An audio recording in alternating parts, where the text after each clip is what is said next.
Pada hari pertama dan kedua kita sudah melihat bahwa Tuhan menyertai roh kita.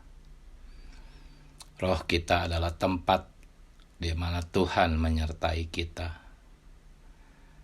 Dan Tuhan yang menyertai roh kita itu adalah kasih karunia.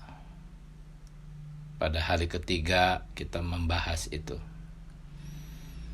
Kemudian hari keempat kita juga melihat bahwa kasih karunia itu, Kristus yang tinggal di dalam roh kita, itu adalah kekuatan kita.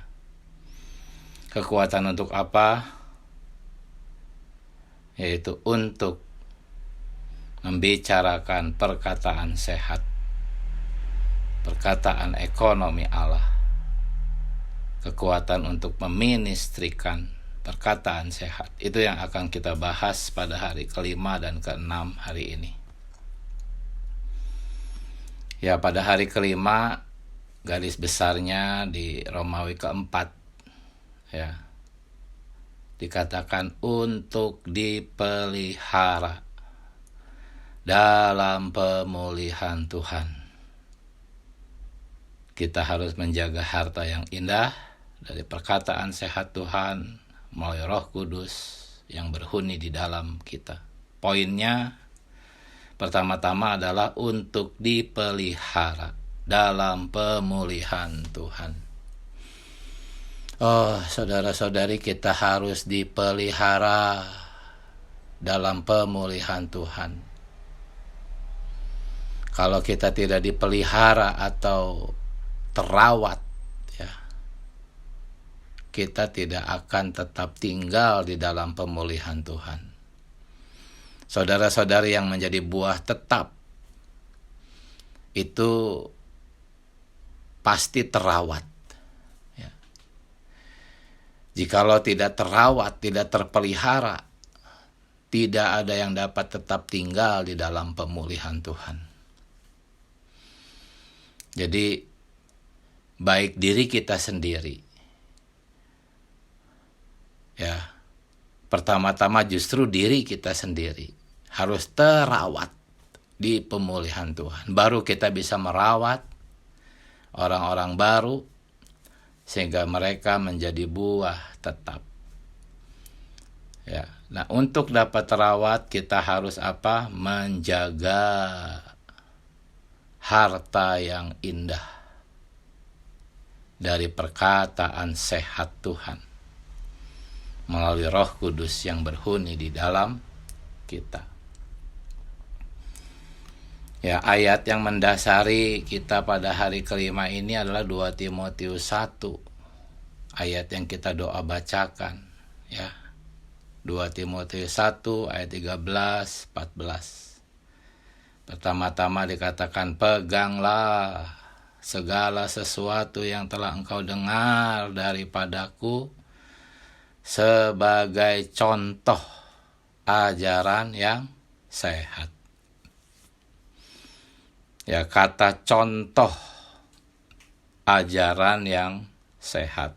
Ya, kata contoh di sini kalau kita bandingkan dengan terjemahan dari bahasa Inggris, ya, ada yang menggunakan kata pattern, ya, atau pola.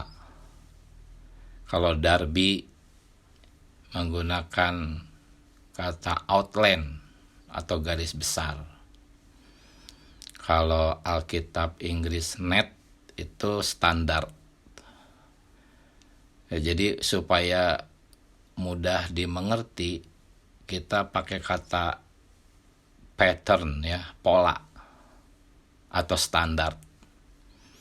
Jadi ayat ini seperti seolah-olah berkata, peganglah segala sesuatu yang telah engkau dengar daripadaku sebagai pola atau standar ajaran sehat. Jadi inilah standar ajaran sehat. Kita harus punya standar atau pola, ya, Kalau pengertian yang lebih dalam itu seperti rumus gitu ya. Pola, standar perkataan sehat.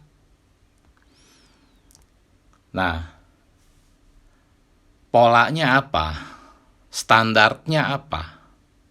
Yang membuat sebuah pengajaran itu adalah ajaran sehat.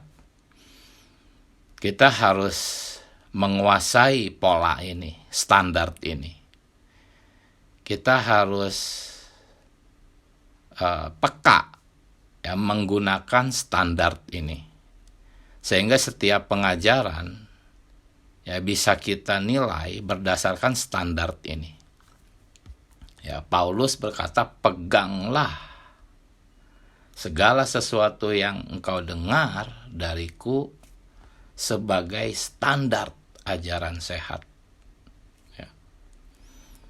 Jadi kita harus memiliki standar ini, memegang standar ini, sehingga ketika kita mendengar pengajaran demi pengajaran, kalau kita punya standar ini, menguasai standar ini, maka kita bisa membedakan apakah ini perkataan sehat atau perkataan yang tidak sehat. Standar ini adalah ekonomi perjanjian baru Allah. Kita harus mengukur semua pengajaran dengan standar ini. Apakah pengajaran-pengajaran itu adalah pengajaran ekonomi perjanjian baru Allah? Ya, kalau kita mau sederhanakan, ekonomi perjanjian baru Allah ini adalah tentang penyaluran hayat ke dalam kaum beriman untuk menghasilkan gereja. Ada enggak perkara hayat di dalam setiap pengajaran? Ini standarnya. Dan perkara hayat ini bukan untuk individu, tetapi untuk disalurkan ke semua orang menjadi gereja. Jadi perkara hayat, ya, perkara gereja, ini menjadi standar. Makanya kita punya visi Kristus dan gereja. Kristus itu adalah hayat, gereja itu adalah tubuh Kristus. Jadi kita harus memegang standar ajaran sehat, ya, yang di Alkitab bahasa Indonesia itu contoh, ya. Cuman saya merasa lebih mudah memahami jikalau kita pakai kata standar. Kita juga sering mendengar bahwa kehidupan kita itu harus dikendalikan oleh visi ekonomi Allah. Nah, kata dikendalikan di sini itu adalah satu kehidupan yang dikendalikan oleh standar ini. Jadi bukan hanya dalam hal mendengar pengajaran-pengajaran, tetapi dalam kehidupan sehari-hari pun tetap standar perkataan sehat inilah yang mengendalikan kita. Hidup kita harus dikendalikan oleh standar ekonomi Allah, ya.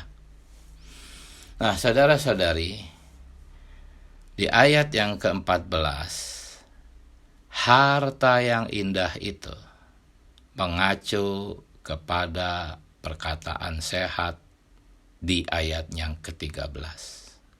Ya. Inilah yang diwahyukan di dalam 2 Timotius 1 ayat 13-14. Perkataan sehat, yaitu kebenaran ekonomi perjanjian baru Allah, adalah harta yang indah, saudara-saudari. Ya, kalau menurut teks aslinya itu, wah, sangat luar biasa ya. Ada panjang banget penjelasannya. Ya, harta yang indah tuh memiliki makna benar-benar indah, berharga, berkualitas, unggul dalam sifat, dalam karakter, dalam moral, terkemuka, terhormat, mengagumkan, menghibur, bermanfaat, menyenangkan. Oh, banyak lagi, saya tidak bisa sebutkan, panjang sekali. Pokoknya segala hal kebaikan, ya, itulah yang terkandung di dalam makna dari harta yang indah itu. Oh, saudara-saudari, perkataan atau perkataan sehat dari ekonomi perjanjian baru Allah itu benar-benar sesuatu harta yang indah. Mungkin kita nggak kepikir, tidak akan terfikir oleh kita betapa berharganya, indahnya, tidak terfikir oleh kita. Tetapi 2 Timotius 1 ayat 13-14 mewahyukan sedemikian. Perkataan kebenaran ekonomi perjanjian baru Allah itu adalah satu perkataan yang sangat-sangat berharga. Oh, melebihi segalanya. Saudara-saudari, perkataan yang berharga ini itu mengacu bukan kepada kata-kata luarannya, tetapi mengacu kepada kekayaan hayat yang terkandung di dalam perkataan itu, yang terkandung di dalam firman itu.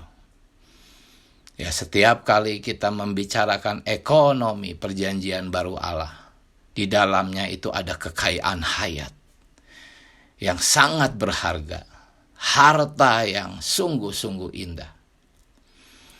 Saudara-saudari yang benar-benar menikmati ya kebenaran-kebenaran dalam pemulihan Tuhan, penyingkapan-penyingkapan, wahyu demi wahyu, visi demi visi, melalui berita-berita dalam pemulihan Tuhan, bisa membedakan ya mana berita-berita yang mengandung kekayaan hayat dan mana khotbah-khotbah yang hanya formalitas saja atau sekedar hiburan jiwani saja. Pasti bisa membedakan bagi saudara-saudari yang benar-benar menikmati kekayaan hayat di dalam berita-berita dalam pemulihan Tuhan. Nah, saudara-saudari, yang berikutnya adalah satu kata, peliharalah. Ya, ayat 14. Peliharalah harta yang indah. Harta yang indah ini adalah perkataan sehat itu. Perkataan ekonomi perjanjian baru Allah. Peliharalah perkataan yang indah itu. Perkataan yang sehat itu. Ya, kata peliharalah, saudara-saudari, itu mengandung arti lestarikanlah. Ini bisa lebih menambah pengertian. Ya. Menurut teks aslinya itu mengandung kata lestari. Jadi peliharalah itu lestarikanlah. Kata lestari itu berarti tetap seperti keadaannya yang semula, tidak berubah. Tetap asli, tidak berkurang, tidak bertambah, tetapi tetap asli, sedemikian, tidak berubah. Ya, ketika para rasul ya masih hidup, termasuk Rasul Paulus, perkataan yang asli, ya, yang asli sesuai dengan ekonomi Allah, itu telah banyak dirubah. Sehingga kita tahu bahwa zaman itu terjadi kemerosotan gereja. Kemerosotan gereja itu karena perkataan-perkataan ekonomi Allah itu tidak dilestarikan. Gitu. Ya. Nah, Paulus berpesan kepada Timotius, peliharalah atau lestarikanlah harta yang indah ini, yaitu perkataan sehat. Perkataan ekonomi perjanjian baru Allah. Karena saat itu ya perkataan-perkataan ekonomi perjanjian baru Allah diputar-balikan, dirubah, merosot. Dan Paulus berpesan, oh Timotius, lestarikanlah perkataan ekonomi perjanjian baru Allah ini. Seperti itu ya, kurang lebih.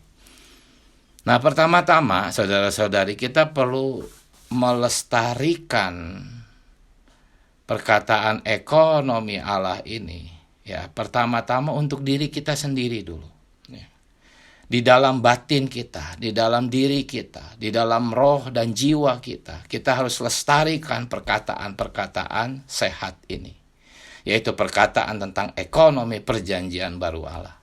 Dengan cara terus-menerus menuntut, melalui penuntutan pribadi, melalui sidang-sidang, kita terus menuntut sambil kita tetap melatih roh, ya, sampai perkataan sehat ekonomi perjanjian baru Allah itu tersusun.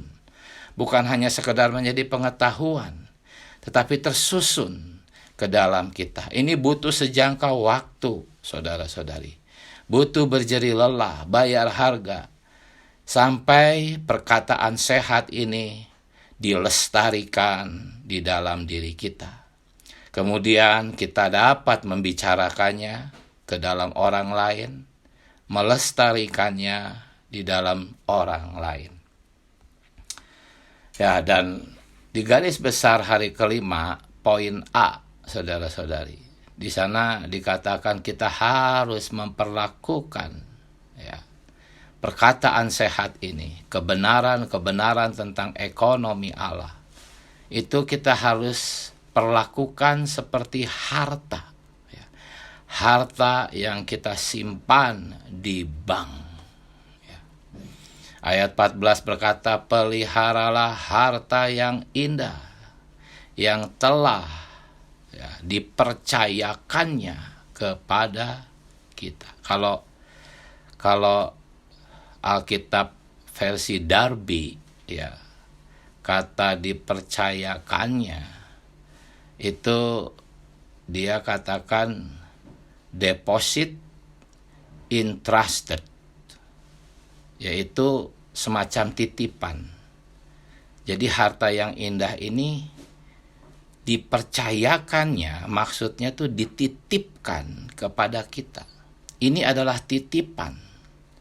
Saudara-saudari, jika Anda mendapat terang, visi, wahyu, penyingkapan kebenaran, itu semua tuh masuk ke dalam diri Anda. Itu bukan hanya tinggal di dalam pikiran Anda.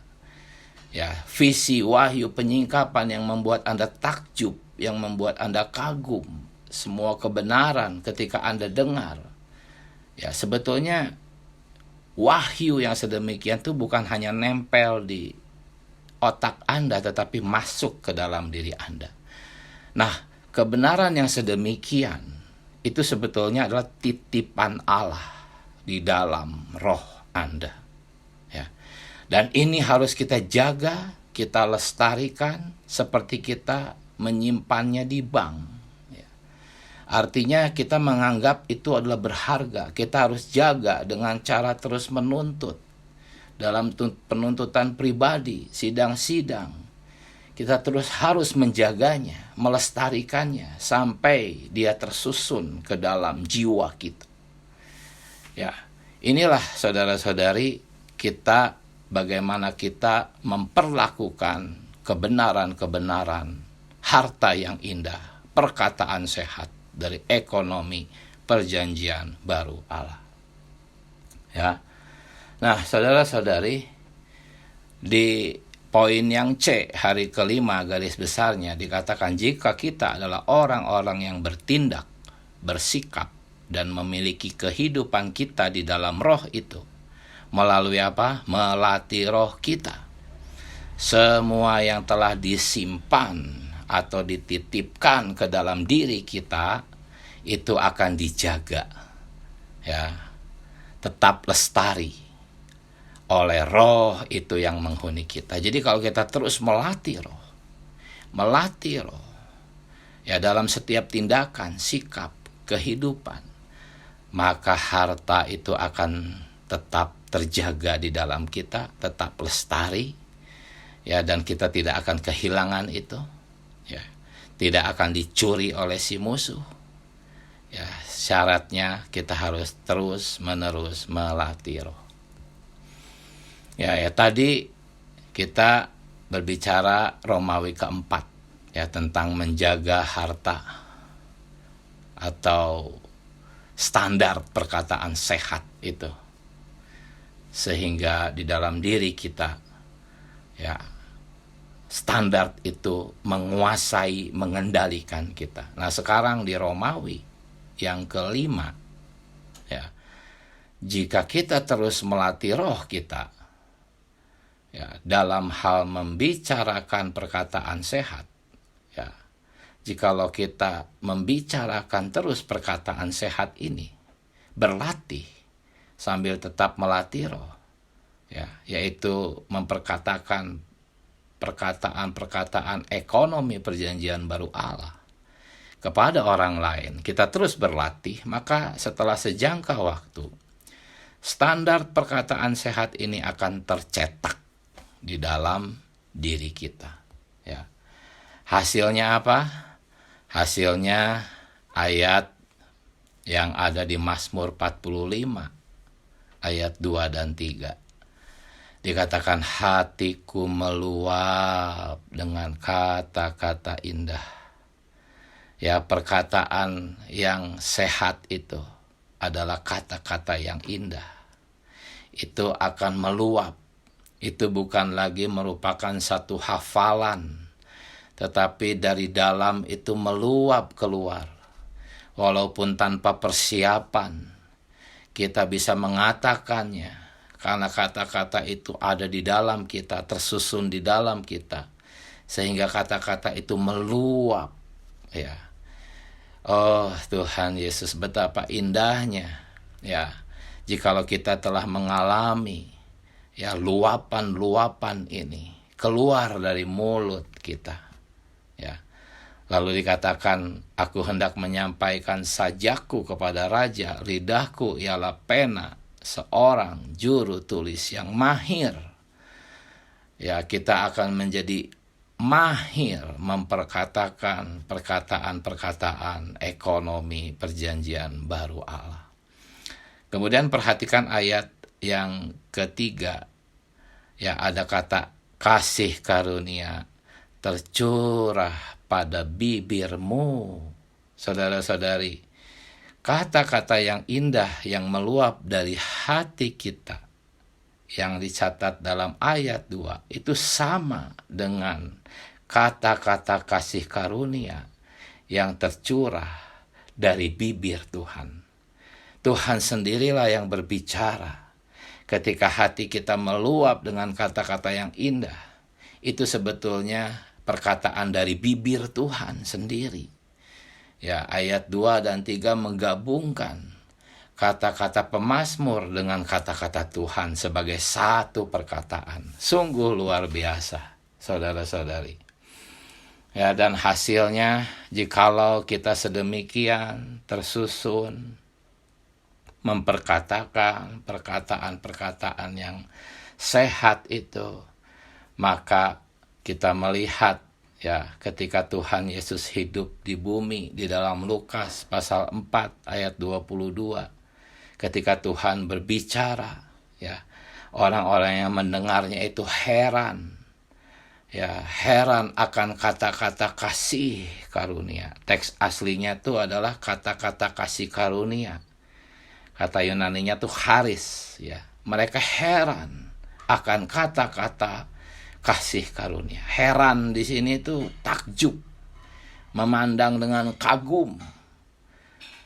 Mereka menghormati, memuja, ya. Itu makna dari kata heran. Ya. Sebuah satu kondisi di mana orang-orang itu betul-betul sepenuhnya kagum, ya. Kagum, dipenuhi dengan penghormatan. Inilah perkataan sehat, ya, yang meluap dari dalam diri kita. Kalau kita tersusun, itu sebetulnya adalah perkataan Tuhan sendiri. Tuhan sendiri berkata-kata di dalam diri kita. Ya, 2000 tahun yang lalu Tuhan di dalam tubuh dagingnya berkata-kata sedemikian, membuat orang takjub, kagum. Hari ini bisa diulang kembali melalui kita, disusun, dijenuhi oleh perkataan sehat standar perkataan sehat. Lalu kita melatih roh senantiasa. Akhirnya Yesus kembali berbicara, membuat orang-orang kagum, membuat orang-orang takjub. Itulah alasannya mengapa dalam pemulihan Tuhan, orang-orang yang sangat berpendidikan, orang-orang dari intelektual yang tinggi, yang terhormat, itu ditundukkan oleh kebenaran-kebenaran firman Allah. Karena di dalam pemulihan Tuhan, itu sebetulnya adalah Tuhan Yesus sendiri berbicara melalui orang-orang yang disusun oleh kebenaran, menaklukkan setiap pikiran, hikmat manusia, sehingga banyak orang-orang pendidikan tinggi, orang-orang yang memiliki tingkat sosial yang tinggi, itu ditaklukkan oleh kebenaran-kebenaran kita. Perkataan sehat itu, ekonomi perjanjian baru Allah. Nah, kemudian pada hari ke-6 kita masuk ke dalam membangun gereja. Ya. Di dalam judul kita endingnya adalah untuk pembangunan organik gereja. Ya, di hari ke-6 dikatakan ayatnya, janganlah ada perkataan yang kotor keluar dari mulutmu, tetapi pakailah perkataan yang baik untuk membangun di mana perlu, supaya mereka yang mendengarnya beroleh kasih karunia. Ya, saudara-saudari, janganlah ada perkataan kotor, atau perkataan kotor nih maknanya itu perkataan yang busuk, ya. Busuk di sini seperti makanan busuk. Kalau dimakan itu pasti akan membuat orang sakit karena busuk, ya. Itu makna kata kotor. Ya, kata-kata yang tidak mengandung hayat itu pasti kata-kata yang busuk. Jadi latihan kita untuk membangun gereja, ya, kita harus berlatih, ya, menggunakan perkataan yang baik, ya. Yang terlebih dahulu harus kita buang dalam masa-masa latihan kita adalah kita buang kata-kata sembarangan, kata-kata yang spontan keluar tanpa dipikirkan. Ya, mungkin itu juga banyak di dalam candaan-candaan. Ya, bercanda itu sebetulnya banyak kata-kata yang busuk keluar. Ya, walaupun kata-katanya bukan kata-kata kotor, kata-kata kebun binatang, tetapi asalkan itu tidak mengandung hayat, asalkan itu perkataan yang tidak dikatakan oleh roh, maka itu sebetulnya adalah kata-kata yang busuk. Janganlah ada perkataan busuk keluar dari mulutmu. Ini pertama-tama latihan kita, saudara-saudari. Paling susah itu adalah untuk berhenti bercanda, ya. Itu sulit, ya, tetapi kita harus berlatih, ya. Mungkin ketika kita mencoba melakukannya, kita akan dianggap aneh oleh orang-orang yang biasa kita jumpai, ya. Tetapi memang seperti itu prosesnya. Ya, kita harus menjadi orang-orang yang aneh, yaitu orang-orang yang hanya mau berkata-kata setelah kembali terlebih dulu ke dalam roh, ya. Nah, saudara-saudari, janganlah ada perkataan yang busuk keluar dari mulutmu, tetapi pakailah perkataan yang baik.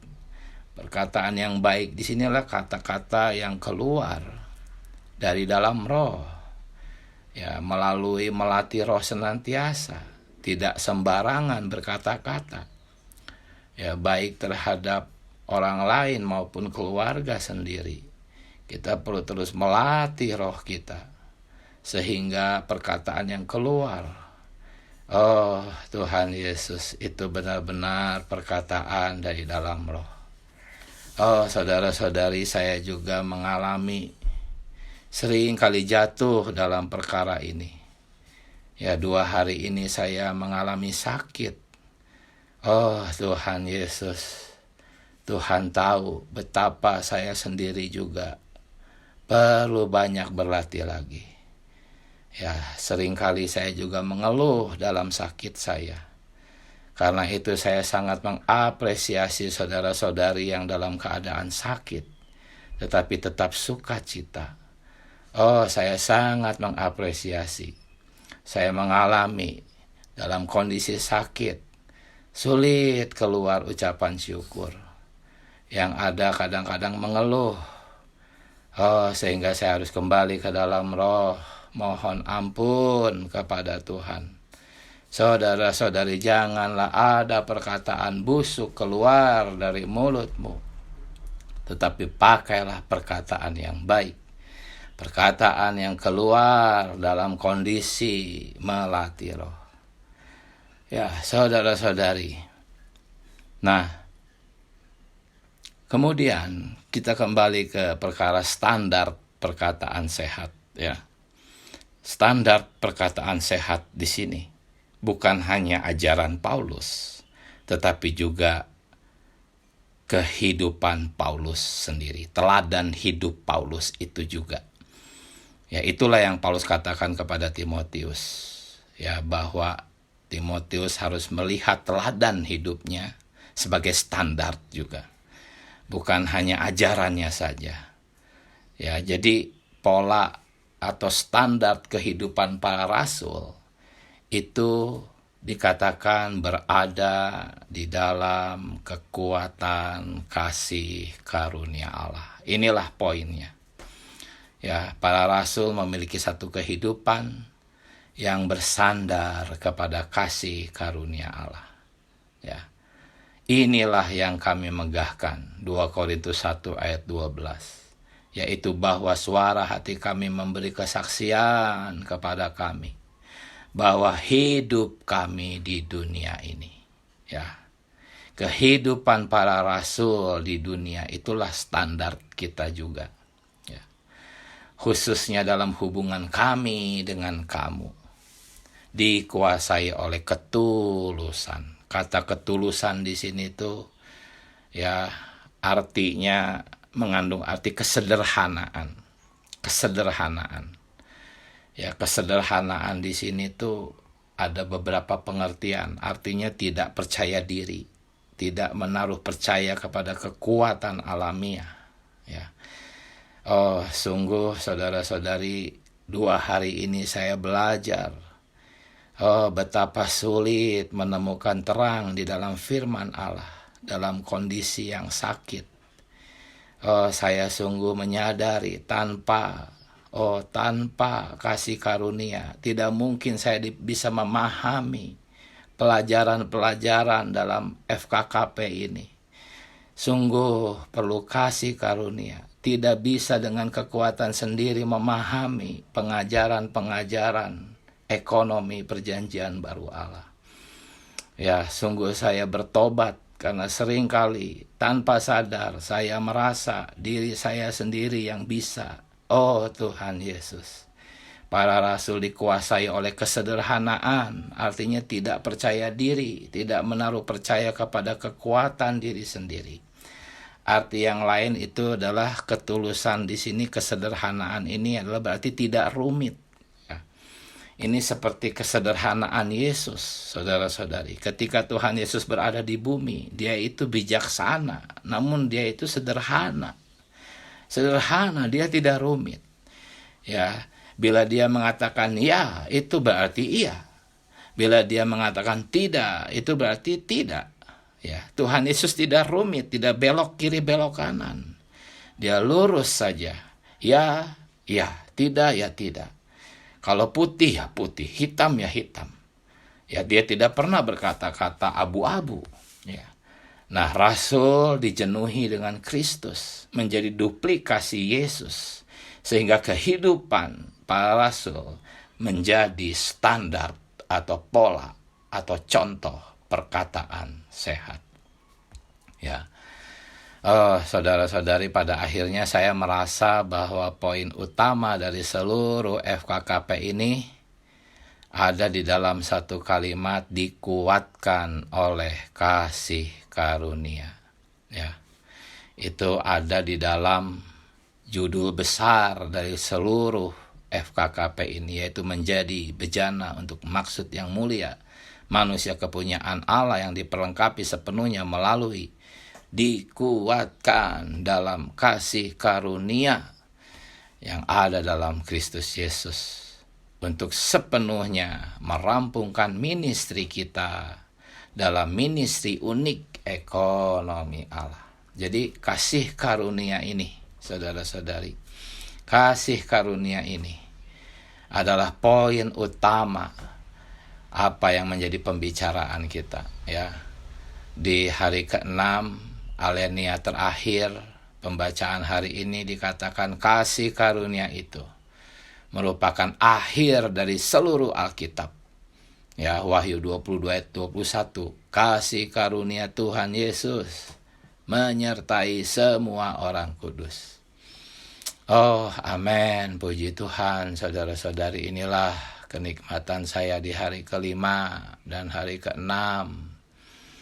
Oh, sungguh kami perlu kasih karunia.